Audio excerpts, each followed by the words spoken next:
I thought increasing employee salaries would drive additional output. I was totally wrong. In this video, I'm going to show you how I doubled my team's output without spending an additional dollar. I'm Cort Brady. I've started, scaled, and exited multiple companies. I recently transitioned from founding CEO to board member of a company that I still own, has 80 employees, and it runs completely without me. My goal is to help other founders do the same. I spent tens of thousands of dollars on raises, bonuses, 401k packages, all of which I thought was gonna optimize my team's performance and that I was gonna get an ROI. I was completely wrong. Not only do those things have little sway on driving performance, it's lazy management and incredibly expensive. So let's break down the 3 secrets of what actually drives performance and lets you keep your money in your business. As an early founding CEO, I thought good management was constantly staying on top of my people, keeping them accountable, making sure they weren't dropping any balls.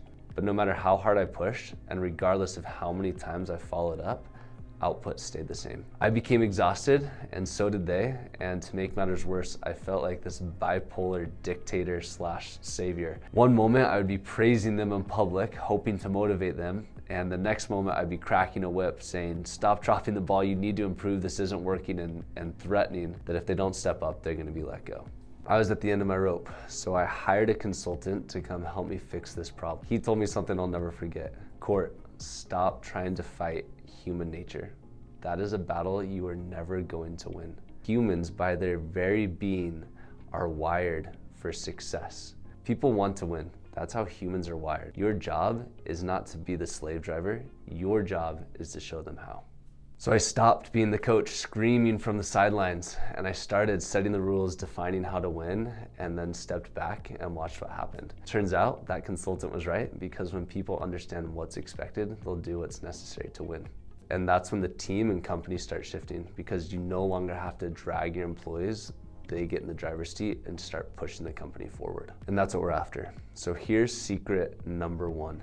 Define and measure. When performance is measured, performance improves. Most founders never define what success actually looks like. They assume that this employee is wired like an entrepreneur, so they just throw them into the role and say good luck. What they don't realize is that's the recipe to make an employee flounder. And so instead, give them extreme clarity on what's expected and what success looks like. The action item here is to define what winning looks like for every single team member. Tell them the 1 to 3 outcomes that you're most interested in, then meet with them on a weekly basis to see how they're performing. I've implemented this in companies that I've owned and companies that I've consulted. This simple task will increase your output by 40%. People just want to see what success looks like and show that they can be a winner. Secret number 2, most leaders spend 90% of their time with their bottom performers. They think, I'm a good person, so I'm gonna go spend time with those that are struggling. In a social sphere, that's the right approach. From a business perspective, it's a horrible use of your time. Top performers are gonna have 3 to 10 times the impact on your business compared to mediocre performers. So if you can help them increase their productivity by 50 or 100%, it's gonna be 5 or 10 times more the output than what you get by investing your time in your mediocre performers. So stop managing the bottom performers and start investing in the top. Secret number 3, eliminate your C players. There is somebody on your team who is slowing everyone else down.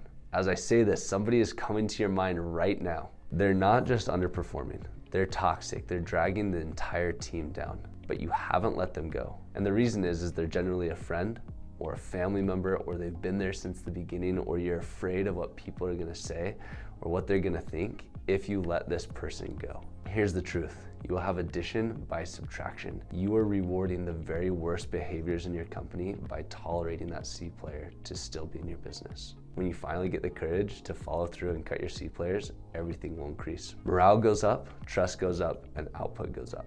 As a recap, you don't need to spend any money to increase output. You just need to lead differently. Step 1 is to define and measure what success looks like.